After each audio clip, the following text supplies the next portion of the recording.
Hello friends, जय हिंद साथियों। RC physics class में आपका स्वागत है। वर्क पावर के वीडियो के बाद आज मैं एनर्जी ऊर्जा के न्यूमेरिकल जो आरआरबी 2018-19 में पूछे गए सवाल है उनको लेकर आया हूँ। एनर्जी के सवाल आपको पार्ट वाइज मिलेंगे, तो चलिए दोस्तों सवालों पर चलते हैं। सवालों पर चलने से पहले हमारा मोटिवेट सॉन्ग। है मेरी जमी अफसोस नहीं, जो तेरे लिए 100 दर्द सहे। महफूज रहे तेरी आन सदा, चाहे जान मेरी ये रहे ना रहे। आपके स्क्रीन पे एक सवाल शो हो रहा है, तो चलिए उसको सॉल्व करते हैं। सवाल है आपका, एक घर में एक माह में 900 गुणित 10 पे 6 की घात जूल ऊर्जा की खपत हुई। इकाई में यह ऊर्जा कितनी है? तो एकदम नॉर्मल सा सवाल है, जो सवाल पूछा गया था, ग्रुप डी में पूछा गया था। चलिए इसको सॉल्व करते हैं। तो देखिए, अब हमको पता होता है या हमें पता होना चाहिए क्या, एक यूनिट जो ऊर्जा की खपत होती है वो किसके बराबर होती है? 1 किलोवाट हावर के बराबर होती है। ठीक है, 1 किलोवाट हावर के बराबर होती है। 1 किलोवाट हावर बराबर क्या होता है? 1 किलोवाट हावर बराबर होता है 3.6 इंटू 10⁻⁶ जूल में होता है। ठीक है, आपको याद होना चाहिए। ये एक यूनिट की वैल्यू आपको दिमाग में रट लीजिए। यहाँ से सवाल भी पूछा जाता है, डायरेक्ट उठा के यही सवाल पूछ लिया जाता है कि एक यूनिट बराबर कितना होता है। तो ये आपको समझ में आ गया होगा। अब सवाल में हमारे को यूनिट निकाल के ऊर्जा यूनिट में निकालना है। तो यूनिट बराबर सवाल में दिया गया है कि कितनी ऊर्जा खपत हुई है? 900 गुणित 10 पे 6 की घात जूल में खपत हुई है। ठीक है, इसको डायरेक्ट इससे भाग दे दीजिए आप, 3.6 इंटू 10⁻⁶ जूल से। तो ये जूल से जूल तो कैंसिल हो जाएगा, ये 6 से कैंसिल हो गया। ये दशमलव हटाएंगे तो यहाँ 10 का गुना करेंगे। ठीक है, 9 चौक 36 होता है, 9 1 9 यानी 100 आ गया। अब इससे ये 25 बढ़ गया, तो 25 में 10 का गुना करेंगे तो 250 जूल, 250 यूनिट बिजली खर्चा हो गया। यानी यूनिट बराबर निकल के आ गया 250। ये आपका आंसर निकल के आया। आपको सवाल समझ में आ चुका होगा जो मैंने बताया। तो इसका जो आंसर निकल के आएगा वो ऑप्शन नंबर डी निकल के आएगा। आपके स्क्रीन के ऊपर अगला सवाल शो हो रहा है, चलिए उसको सॉल्व करते हैं। तो जो अगला सवाल है उसको सॉल्व करने के लिए देखिए, यहाँ पर आपको गतिज ऊर्जा कितने गुना हो जाएगी पूछा है। तो देखते हैं। तो हमें पता है गतिज ऊर्जा को इंग्लिश में काइनेटिक एनर्जी बोलते हैं। Kinetic energy is equal to होता है हाफ 1/2 mv का स्क्वायर होता है। ये भी फार्मूला आपको दिमाग में सेट कर लेना है। ठीक है, तो देखिए अब यहाँ पे जो जो हमको दिया है उसके देख लेते हैं कि उसने बोला है द्रव्यमान दुगुना करने पे। ठीक है, और उसके वेग को आधा कर देंगे अपन। तो ठीक है, द्रव्यमान दुगुना कर देंगे इसमें 1/2 जैसे का वैसा। ये जो द्रव्यमान 1 गुना है इसको अपन 2 गुना में बदल देते हैं, 2m कर दिए। और ये जो वेग है इसको अपन आधा कर देते हैं, 1/2 v/2 की घात। ठीक है, अभी समझ में आ रहा होगा आपको। 1/2 गुणित 2m, इसको सॉल्व कर लेते हैं, 1/4 v का स्क्वायर आएगा। इतना समझ में आ रहा होगा आपको। चलिए जो कट रहा है काट देते हैं इससे, ये कटा 2 बार। अभी 1/2 को जैसे का वैसा रख देते हैं बाहर निकाल के, 1/2 ये 1/2 जैसे का वैसा निकाल लेते हैं, यम का यम रख दिए और ये वी स्क्वायर। ये टोटल जो होता है आपके पास में, ये जो टोटल होता है ये काइनेटिक एनर्जी होती है, यानी गतिज ऊर्जा। गतिज ऊर्जा में 1/2 का गुना करेंगे तो क्या निकल के आएगा? गतिज ऊर्जा कितनी हो गई? पहले की आधी हो गई। ठीक है, ये जो गतिज ऊर्जा यहाँ पे टोटल काइनेटिक एनर्जी आएगी, वैसे ही यहाँ पर भी लिखोगे, यहाँ पर भी लिखोगे और लास्ट में भी, यहाँ और यहाँ। तो पहले गतिज ऊर्जा 1 थी, बाद में जब अपन ने ये जो 2 गुना किए अपन ने द्रव्यमान को और वेग को आधा करने के बाद गतिज ऊर्जा क्या हो गई? अपने आप की आधी हो गई, अपने आप की आधी हो गई। तो आपको समझ में आ रहा होगा। अगले सवाल के ऊपर चलने से पहले हम लोग एक संबंध है गतिज ऊर्जा और संवेग में संबंध, उसको समझ लेते हैं हम लोग पहले। ठीक है, संवेग व गतिज ऊर्जा में संबंध। गतिज ऊर्जा में संबंध। ये आपको क्लियर हो जाएगा तो आपको और आसानी जाएगी। तो देखिए, एक तरफ अपन संवेग लिख देते हैं और एक तरफ गतिज ऊर्जा लिख लेते हैं। ठीक है, इन दोनों में संबंध पता होगा हमें। संवेग बराबर क्या होता है, P बराबर mv होता है। ठीक है, द्रव्यमान और वेग के गुणनफल को हम संवेग बोलते हैं। ठीक है, और काइनेटिक एनर्जी बराबर यानी गतिज ऊर्जा बराबर होता है हाफ mv² होता है। ठीक है, यहाँ से हम v का मान निकाल लेते हैं, ताकि यहाँ पर रखेंगे अपन लोग अभी। तो v का मान निकालेंगे तो m इधर भाग में आ जाएगा, तो P/m हो जाएगा और ये v का मान आ जाएगा। तो इसको अपन ऐसा लिख सकते हैं, v बराबर P/m। ठीक है, इतना आपको समझ में आ गया होगा। चलिए अब इधर चलते हैं राइट हैंड साइड में। अब यहाँ पर हम लोग v का मान रख देते हैं। तो काइनेटिक एनर्जी को मैं k से डिनोट कर देता हूँ अभी। ठीक है, आप समझ जाना काइनेटिक एनर्जी है k बराबर हाफ m, और यहाँ पर अपन P/m रख देंगे अपन पर 2 की घात।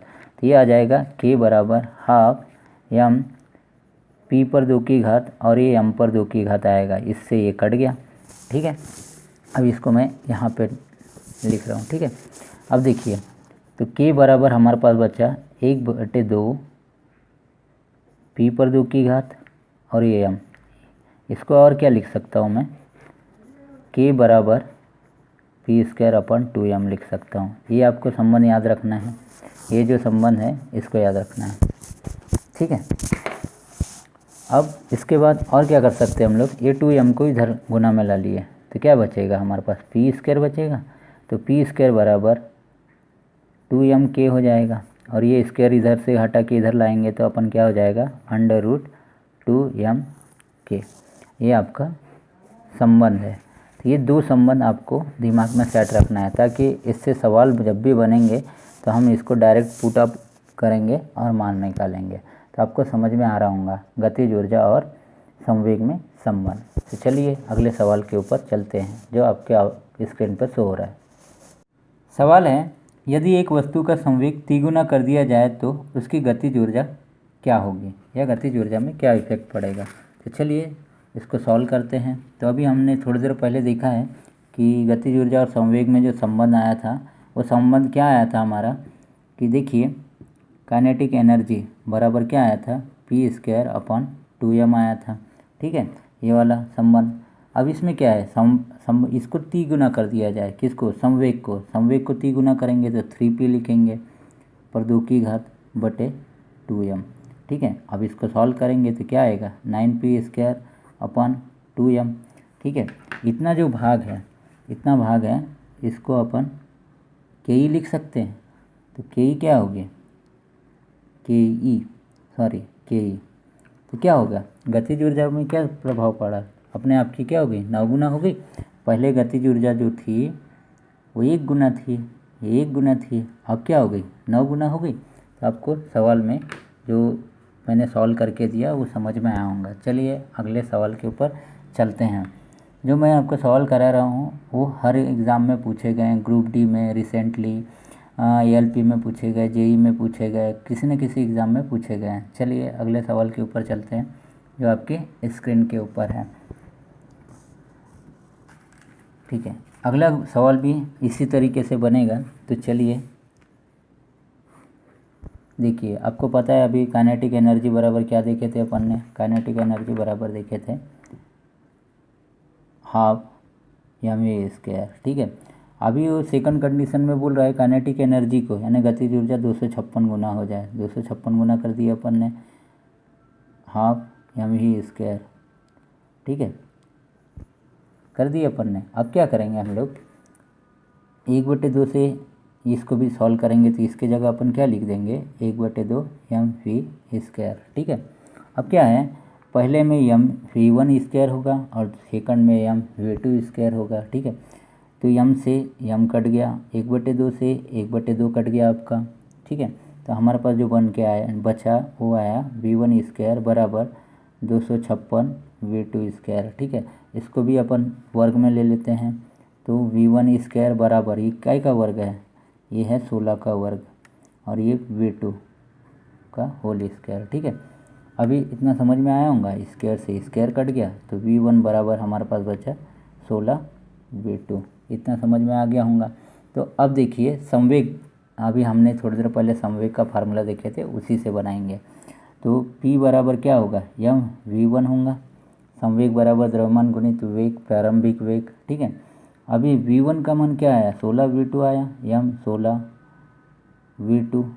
इसकी जगह मैंने ये वाला मान रख दिया, तो मैं इसको क्या लिख सकता हूँ, 16m v2 लिख सकता हूँ, ठीक है। तो देखिए ये क्या हो गया, संवेग अपने आप का कितना हो गया, इसमें आ गया 16, आंसर 16 गुना हो गया। तो आपको समझ में आ रहा होगा। देखिए यहाँ पे जो ऑप्शन है वो आपका ऑप्शन नंबर बी आएगा, इसके प्रारंभिक मान का 16 गुना हो जाएगा क्या, संवेग, रेखीय संवेग, ठीक है। अगले सवाल के ऊपर चलते हैं।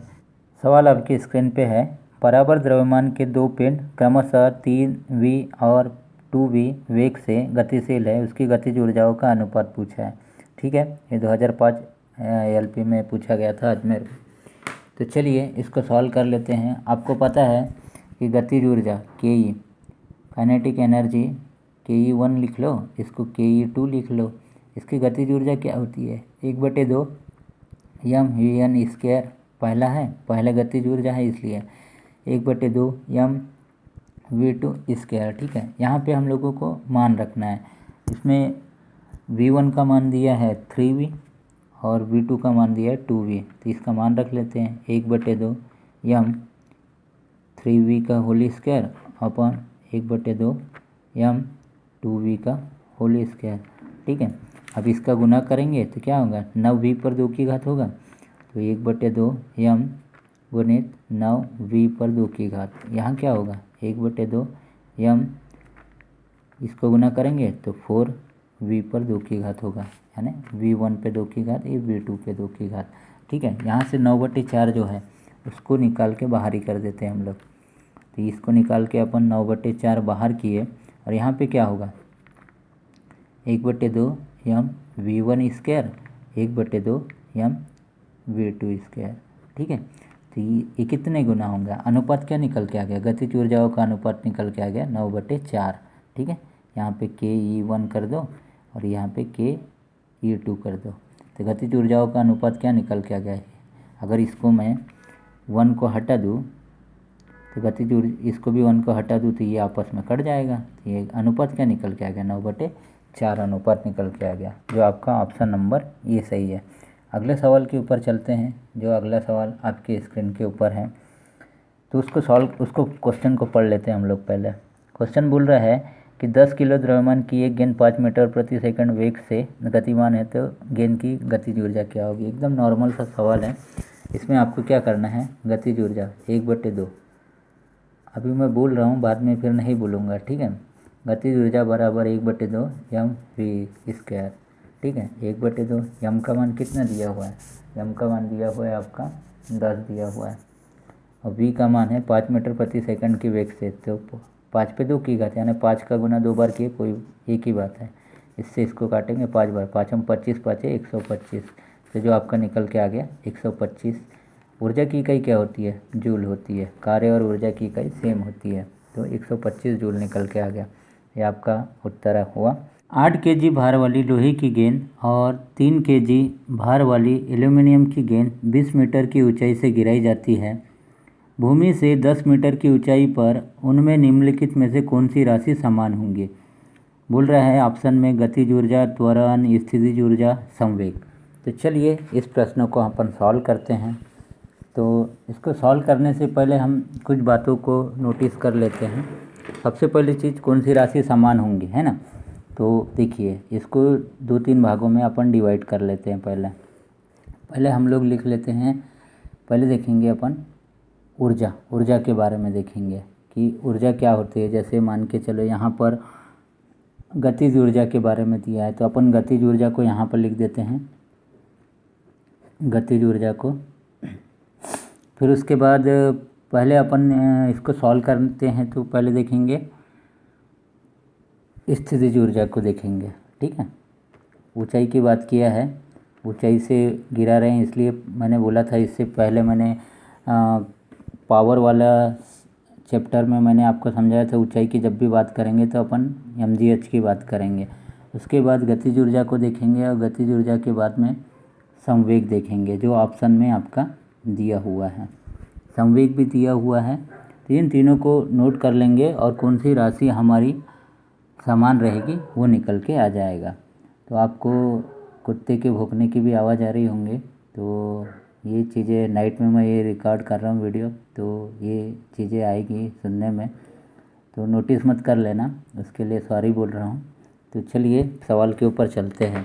सवाल बोल रहा है कि 20 मीटर ऊंचाई से गिराई जाती है, ठीक है। अभी देखिए ये धरती हो गई आपकी, 20 मीटर ऊंचाई पे कोई ऊंचा प्लेस है, यहाँ से ये जो गेंदें हैं यहाँ से नीचे की ओर गिराई जाती है। ये 20 मीटर मान के चलो गिराई जाती है, और सवाल में हमारे को पूछा है 10 मीटर, 10 मीटर के बारे में पूछा है, यहाँ से पूछा है उसने, ठीक है। हालांकि हाइट दिया है 20 मीटर की। एक 8 kg की गेंद गिराते हैं अपन और एक गिराते हैं 3 kg की गेंद। इतना आपको समझ में आ रहा होगा। तो चलिए अब इसको सवाल में सॉल्व करते हैं। हमारे पास द्रव्यमान 2 है, तो स्थितिज ऊर्जा ऊंचाई की बात किया है। जब भी ऊंचाई की बात करेगा, ऊंचाई की बात करेगा आपको mgh लेना है, बोले तो mgh लेना है, ठीक है। तो ऊंचाई की बात कर रहा है तो mgh, तो द्रव्यमान इसलिए m1gh बराबर m2gh, ठीक है।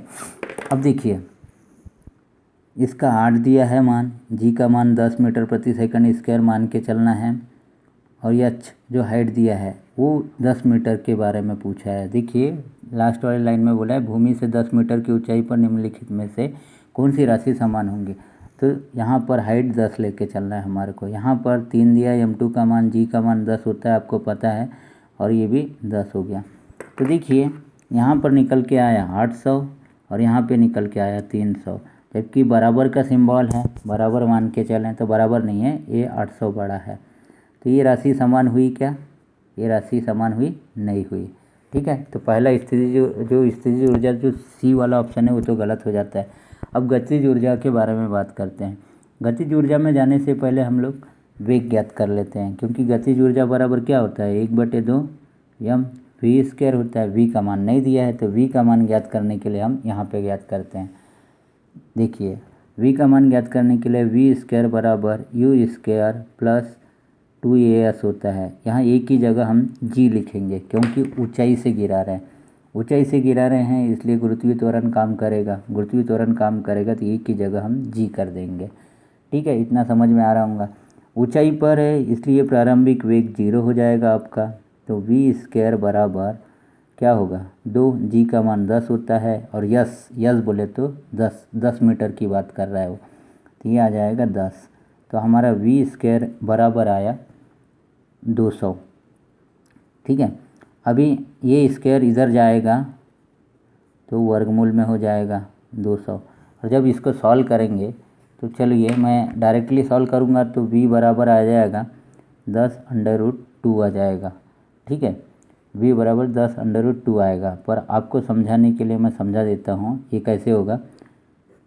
2 गुणित 100 होगा, √2 यहाँ के यहाँ रखेंगे, इस गुणित इसके ऊपर भी अंडर करेंगे तो 10 पे 2 की घात आएगा, इससे ये कट गया तो 10√2 आता है इसका मान। अभी समझ में आ गया होगा आपको, ठीक है। चलिए अब इसको गतिज ऊर्जा में वैल्यू रखते हैं इसकी, ठीक है। 2 गतिज ऊर्जाएँ होंगी, 1/2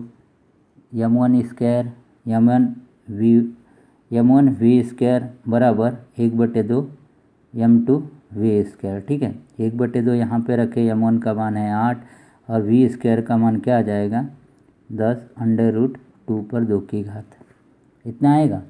फिर उसके बाद में इसका भी क्या होगा 1/2 3 और 10√2 पर 2 की घात। देखिए यहाँ पर 8 है, यहाँ पर 3 है, बाकी राशियाँ सेम है, तो ये भी क्या होगा पहला वाला वेग बड़ा होगा, ये जो आएगा पहला वाला जो आएगा ये वाला बड़ा होगा इसकी तुलना में। तो यहाँ भी समान नहीं है, आपको समझ में आ रहा होगा। हमारे को मान से मतलब नहीं है, हमारे को बस इतना चेक करना है समान है क्या। अब बात करते हैं संवेग की। तो संवेग की बात करते हैं तो संवेग बराबर क्या होता है, P बराबर m ही होता है। तो इसको भी दो भागों में बांट लेते हैं, m1v बराबर m2v। तो देखिए m1 का मान 8 है, यहाँ 3 है, बाकी वेग तो जैसे का वैसा आएगा, यहाँ भी बड़े का सिंबल आएगा, तो ये भी नहीं हो सकता। तो तीनों ऑप्शन नहीं है, तो समान क्या होगा हमारा, त्वरण समान होगा। ये आपका आंसर निकल के आएगा option number D, sorry option number B. तो आपको ये सवाल समझ में आया होगा, ये ग्रुप डी में पूछा गया सवाल था शिफ्ट 1 में। तो चलिए अगले सवाल के ऊपर चलते हैं। अगला सवाल है आपका, 1 किग्रा द्रव्यमान का एक पत्थर जो 2 मीटर ऊंची खिड़की के सामने से नीचे गिरता हुआ दिखता है। खिड़की के ऊपरी सिरे पर पत्थर की गति 4 मीटर प्रति सेकंड थी। खिड़की के ऊपरी सिरे पर निचले सिरे पर पहुँचते पहुँचते उसकी गतिज ऊर्जा में वृद्धि ज्ञात कीजिए। बहुत ही प्यारा सवाल है और इस टाइप के सवाल एग्ज़ाम में पूछे जाते हैं, तो इसको भी सॉल्व कर लेते हैं। तो आपको दिमाग में याद रखना है कि सवाल में पूछा है गतिज ऊर्जा में वृद्धि। सवाल में क्या पूछा है, गतिज ऊर्जा में वृद्धि, ठीक है, ये सवाल में पूछा है। तो आपको बता दूं, जब भी गतिज ऊर्जा में वृद्धि करेंगे तो इधर स्थितिज ऊर्जा जो होती है, स्थितिज ऊर्जा होगी, उसमें हम कमी करेंगे, स्थितिज ऊर्जा में कमी। समझ पा रहे होंगे आप। जब भी हम गतिज ऊर्जा में वृद्धि करेंगे तो स्थितिज ऊर्जा में कमी करेंगे हम लोग, ठीक है। ये हमारा फार्मूला है, आपको याद रखना है। तो स्थितिज ऊर्जा में कमी का मतलब क्या होगा, mgh होगा। और mgh का m का मान क्या है आपका, 1 है। देखिए सवाल में 1 kg बोला है। g का मान आपको पता है 9.8 होता है, ठीक है। और उसके बाद में h का मान जो दिया हुआ है 2 मीटर दिया है। जब गुना करेंगे अपन तो कितना आएगा, 19.6 जूल। देखिए गुना करके 8 दूनी 16 की 6 और 9 दूनी 18 और 1 19, एक संख्या के बाद दशमलव है, तो ये आपका आंसर निकल के आएगा ऑप्शन नंबर ए। तो आपको समझ में आ गया होगा। तो चलिए अगले सवाल के ऊपर चलते हैं जो आपके स्क्रीन पर है। यदि एक वस्तु का वेग उसके प्रारंभिक वेग का 2 गुना हो जाता है, तब उसकी गतिज ऊर्जा इसकी प्रारंभिक गतिज ऊर्जा की n गुनी हो जाती है। तो n का मान ज्ञात करना है। बहुत ही मस्त सवाल है। तो सवाल में दिया हुआ है कि वेग उसके प्रारंभिक वेग का 2 गुना हो जाता है, ठीक है। प्रारंभिक वेग v1 मान के चलते हैं, और जो सवाल में बोला है 2 गुना हो जाता है, तो ये हो गया 2 गुना, ठीक है। v2 मान के चलते हैं अपन, ठीक है। तो कोई फ़र्क नहीं पड़ता, v1 ही कर देते हैं अपन, 2 गुना हो गया। तो अब अपने को मालूम है काइनेटिक एनर्जी बराबर होता है हाफ mv², ठीक है। तो ये 2 गुना हुआ है, ये क्या हुआ है, 2 गुना हुआ है। 1/2 m जैसे का वैसा 2v का होल स्क्वायर। इसको जब ये करेंगे तो 1/2 गुणित m गुणित 4v का होल स्क्वायर आ जाएगा। 4 बाहर निकल के आएगा तो हमारे पास बचेगा 1/2 mv², ठीक है। ये टोटल की टोटल क्या होती है, काइनेटिक एनर्जी होती है, तो 4 इंटू काइनेटिक एनर्जी। और इधर काइनेटिक एनर्जी प्रारंभिक वाली चल रही है, तो ये अपने आप का कितना गुना हो गई, 4 गुना हो गई। तो n का जो मान आगे निकल के आएगा वो 4 गुना, ऑप्शन नंबर बी समझ में आ गया होगा। तो चलिए नेक्स्ट सवाल। द्रव्यमान m वाली एक वस्तु की गति v के साथ स्थानांतरित होती है और इसमें गतिज ऊर्जा k है। यदि इसका वेग दुगुना कर दिया जाए तो इसकी गतिज ऊर्जा कितनी हो जाएगी। तो यही वाला सवाल है जो अभी अपन ने सॉल्व किए हैं। उसकी बोल रहा है कि वेग दुगुना कर दिया जाए तो इसकी गतिज ऊर्जा कितनी हो जाएगी। तो आप इसको खुद सॉल्व कर लेना, सेम इसी तरीके से बनेगा। तो इसका भी मान जो निकल के आ जाएगा वो 4 गुने हो जाएगी, 4ke आएगा, ठीक है। इसका भी क्या होगा, 4ke आएगा। तो ऑप्शन नंबर सी आएगा इसका उत्तर। तो आपको समझ में आया होगा। आपको एक सवाल दिखाई दे रहा है, हो सके तो आप इसका बनाइए और इसका सॉल्यूशन आप मुझे सेंड कीजिए कमेंट के माध्यम से। मैं भी देखूँ कि आपके द्वारा ये सवाल बनता है या नहीं बनता है। नहीं तो मैं अगले वीडियो में पार्ट 2 जो ऊर्जा का पार्ट 2 लेकर आऊँगा, उसमें इस सवाल के साथ में और बहुत सारे इंटरेस्टिंग सवाल करवाऊँगा। तो चलिए दोस्तों, गुड नाइट दोस्तों। गुड नाइट बोलने से पहले आपको याद दिला दूँ, मेरे इस चैनल को आप सब्सक्राइब कीजिए और अपने दोस्तों में शेयर व कमेंट कीजिए। तो चलिए दोस्तों, गुड नाइट दोस्तों, स्वीट ड्रीम्स।